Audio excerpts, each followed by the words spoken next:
Hello, this is Anna, and we're going to continue talking about the central nervous system, focusing in on the brain and different physiological concepts associated with that. So we're on part 8 now. We're going to kind of finish up conceptual areas and focus on sleep, memory, cognition, and how we look at that. Okay. So if you remember at the end of the last video, I finished off with the integrative functions of the brain. Talking about the higher brain functions and the fact that they are not all just that you can't like define them as one specific area, like the way you could a bone or the way you could the stomach. That you've got this integration of many different areas in the brain, all involved in these higher functions. Okay. So one of the first things we're going to look at real quick before we go on to talking about the other aspects is looking at brain waves. Okay, we're not going to spend a whole lot of time on this. If we look at this, so the way you look at a brainwave is through an EEG or electroencephalogram, which is looking at the movement of action potentials through the brain. So that's what it's looking at in reality, is action potentials. And the way this energy moves through the brain can be changed based on all these different things, okay? And the reason we're interested in brain waves is because we can use them to find brain tumors, infarcts or strokes, lesions, coma, brain death, and all of that good stuff, okay? So the waves that we're looking at a lot of the time, you've got alpha waves, all right? So awake but resting, eyes closed, but you're not really thinking too much. You're just kind of there. All right. If you are doing concentrated mental activity, you start to see patterns that look more like beta waves. Theta waves, you're kind of getting ready to go to sleep. And then delta waves, you've got this really nice, gentle arc. Okay. All right. Let's talk about these a little bit more.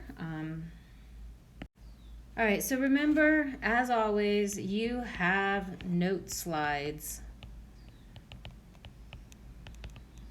in the PowerPoint that you can download from the learning modules, okay? So one of the things I want you to remember are the different types of waves and what they do. So alpha waves are regular, they're awake, and the brain is idling. Whereas beta waves, they are regular, they are rhythmic. Obviously, you're awake and you're engaged in thinking or doing something. You're like using your brain, okay? Theta waves, irregular, common in kids, drowsy, getting ready to go to sleep, okay? And then delta waves is when you're in deep sleep, or if you're under an anesthetic, and basically your reticular activating system is depressed, okay? This would be like if you are if you've been drinking, or if you are under an anesthetic. If you have an awake adult and they are exhibiting delta waves, that's a big indicator that you've got brain damage going on, okay? And that's all we're really going to do with brain waves. You can look at them a little bit more in pathophysiology. Let's next talk about sleep, all right? And remember, this is following under the umbrella of conceptual areas within the brain, meaning there's more than one area that's involved with this. So what is sleep? So this is a state of partial consciousness. The cortex is going to be depressed, all right? It's activity, but brainstem activity is normal because brainstem is monitoring all of that autonomic stuff, okay? You will continue to monitor your environment to a certain extent because of that brainstem. And when you are asleep, if you are stimulated, you can be woken up, okay? Then you've got this idea of non-REM sleep and REM sleep. And I'm sure you've heard of these already. So non-REM versus REM, and REM stands for random, or not random. Why am I writing random? Rapid eye movement. Okay. So non-REM sleep is going to be the first 30 to 45 minutes of your sleep pattern. Okay. This is when most nightmares and terrors occur. All right, is during this time period. A REM sleep is gonna happen about 90 minutes into sleep cycle. All right. At this point in time, your alpha waves are going to become very active. And if you remember, your alpha waves are this one. So it looks more like awakeness than non-awakeness. Okay. But it's not the same as beta waves. So like a little bit more chill, but active. Okay. Body temperature rises. That's why people start sweating while they're sleeping. Respiration increases. But the body stays limp, and this is important, okay? It gets its name because your eyes might start moving around, and they start to notice that you've got more oxygen usage in the brain. And this is also when we believe dreaming occurs, okay?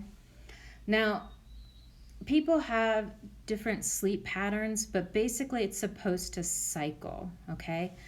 And it's supposed to alternate between these two all night long, okay? So you've got a 7 to 9 hour period of time. REM is going to cycle through about every 90 minutes, and each session is 10 to 15 minutes, 50 minutes long, okay? So you get REM, then NREM, then REM, and then NREM. As the night goes on, the length of REM tends to get longer, okay? So that, and we often wake when we are in REM, okay? Non-REM, why is it important? This is the restorative part of your sleep cycle, okay? This is where you are basically kind of washing out the brain, okay? And up until very recently, they really didn't know what was going on, and they're now just starting to figure out that in the brain during this cycle, so in the brain you've got all your little blood vessels going along, okay? So actually let's make these red. So you got all these little blood vessels going along. Now along the vessels you've got these little white channels, these pathways, and basically fluids, when you are in this restorative time period, the fluids rush down on either side of these blood vessels, and it's basically rinsing out waste products, pathogens, dead cells. It really, you could think of it as kind of like rinsing out, a dirty washcloth. And it basically kind of cleans out the brain, okay? And then REM sleep, again, we don't know for sure, but the hypothesis is that this is where you process your day. So this is where you're going to think and try to sort through emotional feelings, process memories and things that you learned. So you're going to process your day, and you're going to prune memories. So you're going to make memories, prune memories. And so this is also a very important part. And we know from various medications, some that will depress REM and others that depress NREM, that depressing either parts of the sleep cycle will start to affect people's ability to function, whether your REM is affected or your NREM. So both parts are important. And this part is why it's important when you are in school to sleep 7 to 9 hours every night, because you do a lot of processing of what you've been learning while you're sleeping. And if you do not sleep, you will not remember what you learned. Okay? Let's look at a little picture now. All right, so these are the sleep stages and brain activities. So this is one sleep cycle. Oops, let me change color. One sleep cycle here. This is your 8-hour sleeping period. So what's neat is it shows you the brain waves here. It shows you what part of the sleep cycle you are, and then it's showing you time. So you can see that as you go down into drowsy, light sleep, deepest sleep, and then you come back up, and then you go into REM. So the purple is all, actually I guess right here, would all be considered in REM sleep, okay? So then what they're going to do is take this and show how you're going to cycle between in REM, in REM, in REM, in REM, okay? And what's also neat is that they show you that this period of REM gets longer as your evening, as your sleeping time comes towards the wake up time. All right, so you do more of your dreaming at the end of your cycle, and you do more of your washing your brain tissue earlier in the cycle. Okay. All right, so let's next talk about cognition a little bit. All right, so there is so much about cognition that we don't know and understand, and in this course we don't have a lot of time, so I'm going to do cognition in hopefully under 5 minutes. So what is cognition? That is the range of all your mental processes that you are using for thinking, acquiring knowledge, processing information, intuition, imagination, judgment. And again, this is a conceptual area, which means it's all over the brain, okay? Approximately 75% of your gray matter in your brain is involved in cognition. Now, how do we learn about cognition? So researchers are primarily looking at imaging studies using PET scans and fMRIs. And a lot of times what they are doing is comparing fully functional people to folks with trauma, brain lesions. Brain lesions are popular to study. And that helps them try to figure out, but basically they're trying to figure out how the brain should function normally by looking at when it doesn't function normally, okay?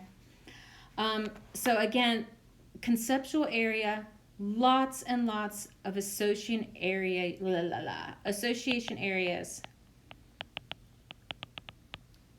of the cortex are going to be really heavily involved with us. So you've got your parietal lobe, all right? Its association areas are going to be really important for perceiving and attending to stimuli, okay? How do we know that? So if you have a lesion in the association area of your right parietal lobe, then you can become unaware of objects on the left side of your body, okay? The temporal lobe is also important for cognition, okay? And this one becomes really important for helping us to identify the source of a stimuli. So when scientists study lesions, in the temporal lobe, they find that it causes agnosia, or the inability to recognize, identify familiar objects. You can go and Google or go to YouTube and look at prosopagnosia. God, am I saying that right? Prosopagnosia. I don't think I'm saying that right. And this is the inability of people to recognize faces. They can recognize voices, but they can't recognize faces, even of their children or spouse. All right, the frontal lobe, all right, this one helps us understand and think about the world, plan and execute behaviors that we want to do, And when we see lesions in the frontal lobe, what you see are alterations in personality and socially inappropriate behaviors. Okay? All right, so that was kind of a super fast discussion of cognition in under 5 minutes. Let's do the same thing for memory. And we've already talked about memory before with a previous chapter. Okay, but now we can kind of talk about the brain a little bit more, okay? So with memory, you have learning of things, then you've got the memory of what you learned, but you also have the forgetting of what you learned. So you need to acquire new information, be able to store and retrieve it, but then get rid of it when you don't need it, okay? And this is just as important as remembering, because you don't want to be like filling up your brain with useless stuff. Now, we can think about memory in terms of like what you're actually doing at any point in time, but you also have things like procedural memory, okay? And procedural memory would be like the ability to remember a procedure, like how to tie your shoes. So that would be an example of procedural memory, okay? So what's interesting is that when scientists study procedural memory, they've got two different kinds of amnesia that they look at. So amnesia is a defect in your ability to remember things, or inability to describe past events. So you have anterograde amnesia, okay? And that basically means you can't learn new stuff. All right, so it goes away. And then another one is retrograde amnesia, okay? So this is where you can't recall the past, okay? What else can we talk about memory? The different parts that are involved in it. So the hippocampus is particularly important for memory. There's a lot of areas involved in memory, but the hippocampus is important because it's linking memory with emotions, okay? And it's really important for memory consolidation, okay? So it becomes really important for teaching the cerebral cortex and helping to establish long-term memory in that cerebral cortex. It helps to organize cognitive information and get it into long-term memory, although long-term memory neurons aren't necessarily in the hippocampus. So a famous case of how we figured out what the hippocampus does was a particular patient who had to have his, well, he didn't have to, but they decided to surgically remove the hippocampus to treat epilepsy. After they did that, the doctors figured out that this particular patient was no longer able to form new declarative memories, okay? There have been some other interesting things with the hippocampus where they've done imaging studies and found that people with long-term PTSD have smaller hippocampus. People with PTSD also have problems with forming memories. So that's also kind of interesting. Another area that you wouldn't think of being important to memory, but is the cerebellum, because this is how we are learning and remembering motor skills, okay? And then the amygdala for emotional connection to memories, okay?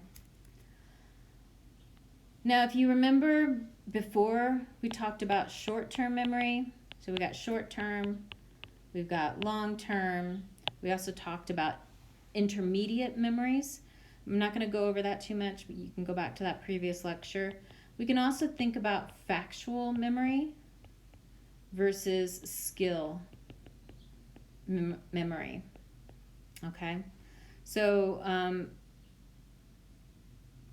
factual is going to be like specific numbers, words, dates, conscious thought. And then skill memory would be like being able to remember how to ride a bike or type, using more motor activities. And so you can break it up into that. And I think I have managed to do the memory conceptual review in under 5 minutes as well. So I think I'm going to go ahead and stop there. And I'm going to save your video and you can move on.